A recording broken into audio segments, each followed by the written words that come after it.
At Christmas dinner, my fiancé saw the chilling truth. My face was identical in every childhood photo, as if copy-pasted through time. "That's not you," he whispered, pointing to my childhood photo.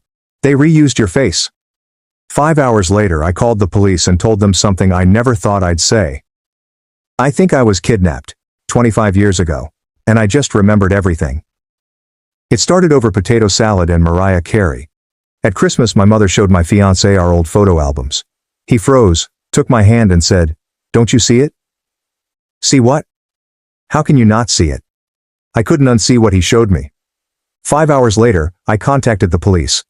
I always assumed that if something like this happened, something life-changing, something worth telling a therapist or a documentary team, it would be accompanied by music. You know, that subtle hum in the background, the dramatic tension, perhaps a thunderclap. But no. There was potato salad. There was overdone lamb. My mother was humming Mariah Carey while cleaning down the kitchen counter, as if she hadn't just weaponized nostalgia for the 20th year in a row. No thunder. Just that strange smell our house has throughout the holidays. Lemon cleanser and something strangely burned. I was not expecting anything. That's the thing. I strolled in, smiled, and pretended this wasn't another annual reminder that I never quite fit inside the frame. Noah, my fiancé, remained his normal calm self. Observant, silent, the type of man who could earn a living simply by noticing things. I had brought him because I believed he could serve as an anchor for me. The joke is on me, I suppose. My sister Brielle was already there, swirling her wine and dressed in something beige and expensive looking. Her guy nodded repeatedly. My folks grinned as if they meant it. Dinner was dinner. Familiar, tight-lipped and tense below the surface. The roast was dry. The raita was sharp. My mom inquired about Brielle's new work. My father asked Noah about the computers as if he had never met a millennial before. Nobody asked me anything, but that's normal. I used to become upset. Now I just count how long it takes them to pretend I'm not present. This year, 9 minutes. After dessert, Mom did what she normally does. She clapped her hands and announced, "I brought the albums out." As if it were a surprise rather than something she had meticulously planned. She always brings records. Always acts as if she discovered them in the hallway closet beneath a pile of dish towels. We all smile, as if we hadn't seen the same stained pages 100 times before. Brielle leaned in as if she were witnessing an award ceremony. Her lover put on his best, interested expression. Noah sat next to me, quietly. I focused more on him than on the images. The first album featured birthdays, beach excursions, and uncomfortable school shots. The second album features Brielle as a baby. Mom is shining. Dad is proud. My third album is called Me. Noah's behavior changed at that point. He didn't say anything at first, but I noticed it. The way his shoulders stiffened, the way he peered at one page then another, the way he angled his head. Much like when he's retouching a photo and notices a horrible crop. He was scanning, measuring. And then, without looking at me, he grasped my hand beneath the table. "Don't you see it?" he whispered. I blinked. "See what?" "How can you not see it?" Then he dropped my hand and returned to turning pages as if nothing had occurred. Smiling. Nodding in agreement with my mother's observation that I once attempted to feed a pine cone to a stray cat. I sat there, frozen. My ears were ringing. I attempted to mimic his beat and keep my smile intact, but it seemed like my skin was on backwards. When I leaned in and asked again, he shook his head slightly. "I'll explain later," he replied. "Just go along with it."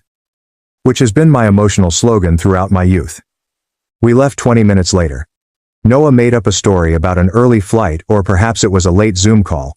My mother made a fuss. My father didn't care. Brielle did not look up from her phone. I kissed everyone farewell as if I wasn't in turmoil inside. In the car, Noah fished into his coat for a few loose photographs.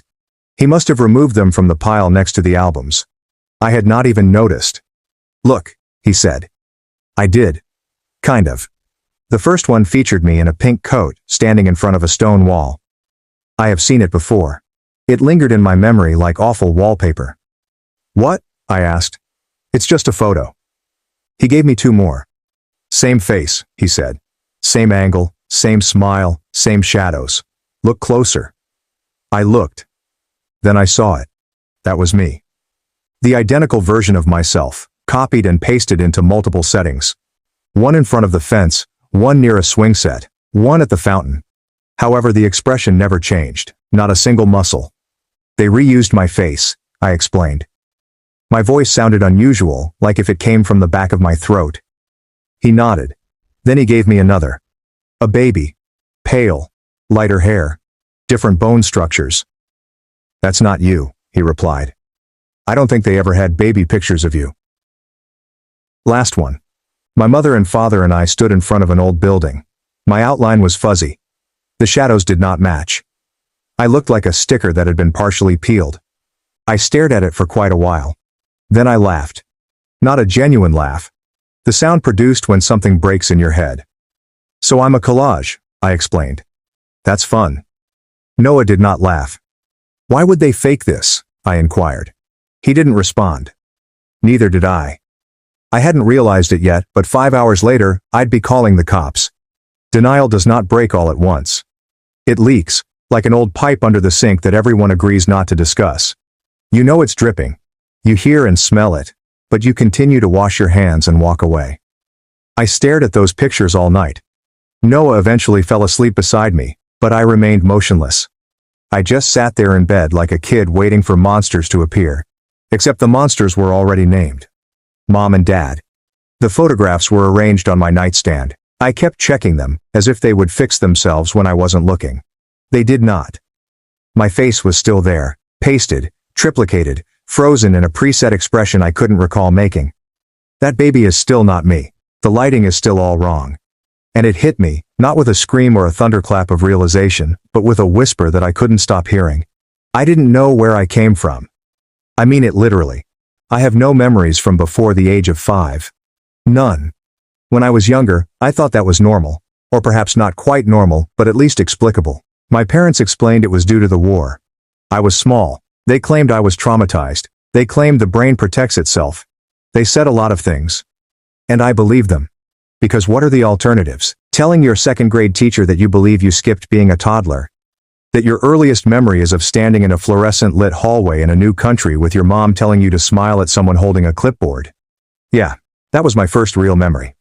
The immigration office. The buzz of lights. The feeling that everything was loud and cold and wrong. I didn't understand English yet, but I understood the look in my mom's eyes. Performance. From there, it was normal. As normal as it could be. We had a little apartment. I started school. My mom packed my lunches like the other moms did.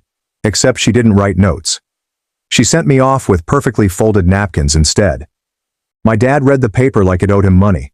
They worked hard. They gave me what I needed. But love? That was something else. When my sister Brielle was born 2 years later, the temperature in the house changed overnight. Suddenly there were baby books and camcorder footage and scrapbooks with glitter letters. There were birthday parties with coordinated themes. There were spa days. There were hugs. There was warmth. None of that had been there for me. Ever. With me, it was always. You're strong. You're independent. You never needed much. Which is just another way of saying, we didn't give you much. I used to tell myself it was because I was older. Because I was first. Because they were figuring it out. But now I wasn't so sure. There were no aunts. No uncles. No cousins. No one ever visited from the old country. We never went back. My parents said they had no one left. It was war, they said. Everyone is scattered. I asked about family once. My dad said it was complicated. My mom changed the subject. And then there was the Facebook message. I was 15. I walked into the kitchen and saw her on the laptop. She was staring at a message in a language I couldn't read at the time. Serbian. There was a name I didn't recognize. A woman. The message had hearts in it. My mom's face was blank. Then she deleted it. Blocked the sender. Closed the laptop. When I asked who it was, she said, spam. Spam doesn't send you messages that make your hands shake. But I let it go. Because I always let it go. I was diagnosed with PTSD at 17. Nightmares, panic attacks. This dull, ever-present fear like something was always about to happen. Like I was waiting for a door to slam that never did. My therapist asked me about the war. I told her I didn't remember it. She said that was probably why. Except now I know. I wasn't scared of the war. I was scared of her. I didn't remember that right away. It didn't hit like lightning. It came in pieces. That night, As I sat at the kitchen table staring at the photos Noah had taken, one memory blinked to life like a flashlight in a dark room. A woman. Not my mother. Not the one who raised me. Someone else. A softer face. Dark eyes. She smelled like citrus. I was holding her hand. Then there was another woman. Not the one who raised me. Someone else. A softer voice.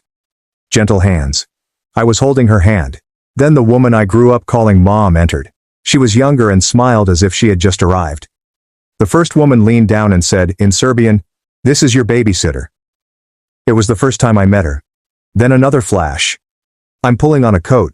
Crying, saying, "I want Mama." And a hand on my shoulder, tight. "Don't say that again. If you talk about her, you disappear." I remember those words now. I hadn't before. But they were there. Buried beneath years of being told to smile for the camera. Then came the screams. I was in bed. New. Strange. My legs kick. My chest is burning. I was calling for her. The first woman. The person who smelled of citrus. And another voice. Cold. Enough. I'm not sure how long the panic lasted. Perhaps in minutes. Perhaps centuries. Noah discovered me on the kitchen floor, gasping, my palms flat against the tiles as if I was trying to grab something. He attempted to touch me. I flinched. He sat beside me instead, saying nothing. And somewhere in the midst of that, still on the floor, breath caught in my throat, vision swimming, I reached for my phone and dialed 911. The operator answered on the third ring. 911, what's your emergency? My chest was caving in.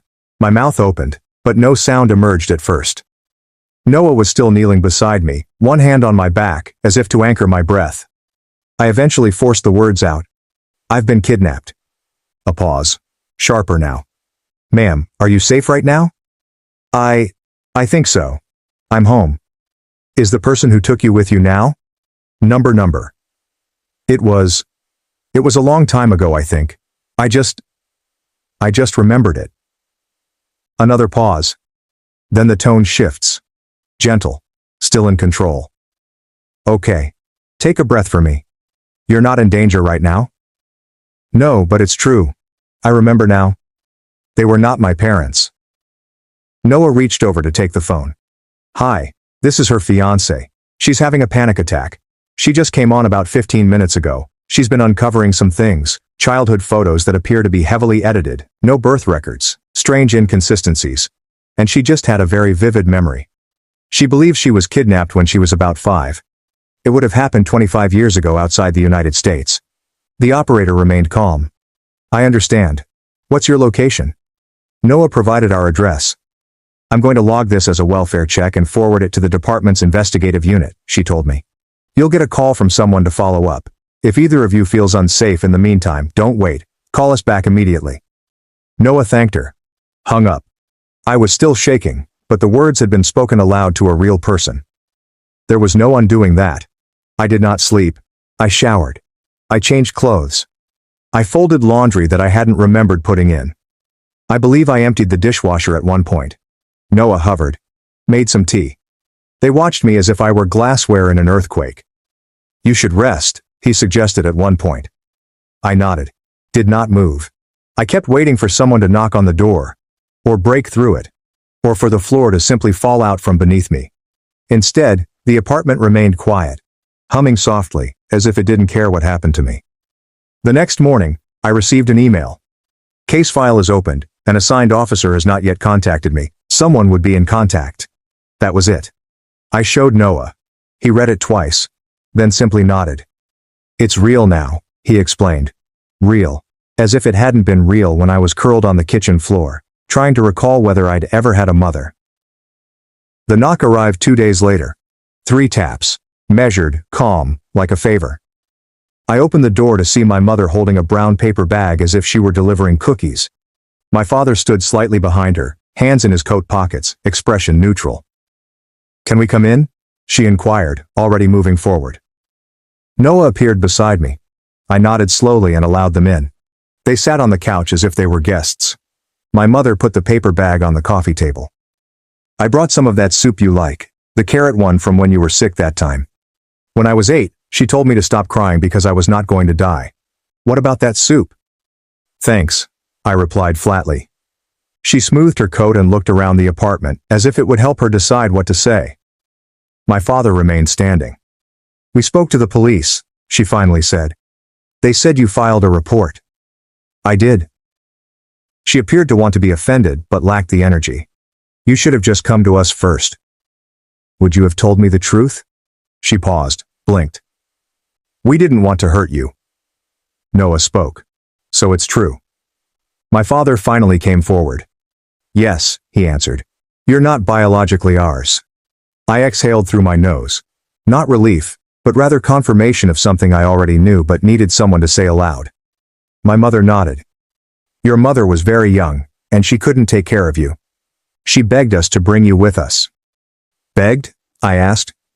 She wanted you to have a better life. We were leaving and she was staying behind. It was war. She knew what that meant. So where is she now? My mother folded her hands. We don't know. You never checked. It was complicated. Noah crossed his arms. Why fake the photos? My father did not flinch. We didn't want her to feel like she didn't belong. So you erased her real life and invented one? Noah inquired. My mother's voice cracked. You were 5. You cried for her for weeks. It was awful, but you adjusted. You forgot. We thought it was better that way. You could have told me. And said what? She demanded. That we took you from your mother? That you had a life you'd never remember? You would have hated us. You think I don't? Silence. Then she took something from her bag. A photograph. I was about 6 years old and holding my father's hand. This one's real, she said, as if that would solve the problem. I did not touch it. They stood. My father looked at Noah and then at me. We didn't steal you. We rescued you. I didn't respond. Neither did Noah. And the worst part? For about 10 seconds, I nearly believed them. I did not ask them gently. I asked, tell me her name. My mother blinked as if she didn't understand the question. My father did his usual thing, rubbing his face as if he was exhausted from having to deal with me. You were 5, she explained. Your memories, they aren't reliable. Try me. She shakes her head. We didn't want to hurt you. You already did. They looked at each other. Then my father spoke the name as if it were a confession. Mira Petrovich. No address, no contact, just the name. When I asked for more, my mother responded, we lost touch. It was war. Right. War also appears to remove the ability to type a name into Google. We began looking that night. Noah was using his laptop. I was on mine. My Serbian is adequate when speaking with elderly relatives about food, but online research is a different story. Mira Petrovich. Apparently this is not an uncommon name. There were several dead ends. A florist in Novi Sad, a retired gym teacher from Belgrade. I then clicked on a grainy Facebook profile. No smile, no filters. Just a woman with dark hair pulled back, in her early 50s, faint lines around her eyes, and a face that made my stomach drop. I just stared. Noah leaned over. She looks like you, he commented. I shook my head slowly. Number I look like her. It wasn't just a resemblance. It was the kind of similarity that makes you uncomfortable. The kind you don't see in the mirror until someone else points it out. She hadn't posted for months. But her About section listed a town in southern Serbia. The same one I'd heard once in passing when I was 10 and my mom slipped up. We sent a message. We used Google Translate. It probably sounded robotic, but Noah checked it 3 times. I stared at the screen the entire time like it might answer me back. Hello. I was given your name. I think I might be your daughter. Then we waited. She replied the following morning. 1 line. Can we speak? We scheduled a video call. I don't remember agreeing to it. Noah did all the clicking. I just sat there wrapped in a blanket, feeling as if I was about to meet someone from a dream I hadn't realized I had. Then her face appeared. She appeared older than her profile photo. Tired, but still her. It's still me. She did not speak at first, just stared. Her hand moved to her mouth, as if she needed to hold something in.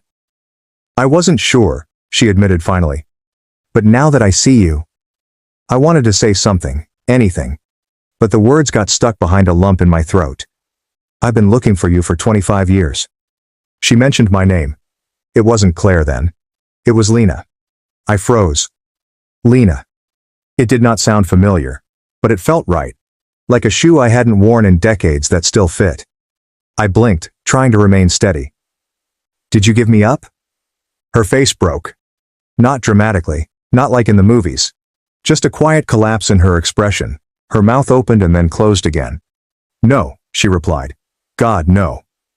She looked off screen for a second, as if she needed to ground herself. Then she turned back. You were 5. I had to leave you with someone I trusted. A neighbor, a friend. For a couple of hours while I went to the municipal office to finish some paperwork. When I returned, you were gone. They said she, your babysitter, had left earlier. You said you went with her. But you never returned home. Her voice crackled. We searched. I went to every police station, every camp, posted flyers, and contacted shelters. Everyone said that children get lost during war. But I knew you hadn't gotten lost. She paused. I just didn't know where to look. I sat very still. Noah was the one to ask. Did you ever apply for leave? She nodded. I was approved for a resettlement program to the United States. Families with children received priority. I had everything ready. She looked at me then. But after you disappeared, they removed me from the list. I wouldn't have left without you. And then it hit me, harder than any memory. That's why. That is why they took me. Why did they need me? Why did they edit me into those photos as if I were the final puzzle piece? They did not take me because they loved me. They took me because I helped them out. We sat quietly for a while after that. Her eyes were red. Mine probably were as well. Noah didn't say anything, just sat next to me, as if he was holding the room's edges together. I never knew where you went, she said softly. I thought maybe someone took you across the border. I wondered if you had died. I had no idea what to hope for. That left me speechless. How do you respond to a woman who has lost you? They changed my name, I explained instead. Claire, she nodded as if the sound hurt. My Lena was your grandmother's name. I'm not sure what I expected to feel. Rage? Relief? I felt hollow, as if someone had reached inside and scooped everything out before politely leaving the shell so I could continue to function in public. 2 weeks later, we stood side by side in the precinct. She wore a navy coat. I brought the photographs. The officer took our statements. They asked us questions that I can barely remember answering. My mom, my real mother, took a creased flyer from her purse. The original missing persons notification. My name is the first one printed beneath a grainy photograph. Lena Petrovich, aged 5, was last seen wearing a red scarf. This is her, she informed the officer. This is my daughter. For the first time, someone else nodded. We pressed charges. And I stopped pretending the past belonged to anyone other than myself. It did not go to trial. They were found guilty during the investigation, immigration fraud, falsifying federal documents, concealing a child abduction across international borders. It turns out they never gave up their Serbian passports. They simply tucked them away in a drawer next to their moral compass. Their American citizenship was revoked. They were deported within 6 months. No appeals, no second chances, and they can never return. Brielle stayed. Of course she did. She was born here. At first she said little. I just stared at the floor a lot. Then one day she approached me and said, "That was really messed up." It wasn't an apology exactly. But there was something. We talk more now than we did growing up. She isn't my blood sister, but she knows how I drink my coffee. That counts for something. Anya, my real mother, moved to the United States 6 months after everything was settled. Family reunification program. Noah and I assisted with the paperwork. She got a job in a bakery near our apartment. She says it reminds her of the one she worked at when she was 21, before everything happened. We're planning a wedding. She is on the guest list. She cried when she received the invitation. The people who raised me have lost everything. And honestly, they built their lives around a lie. So when it collapsed, I didn't feel bad. I felt free.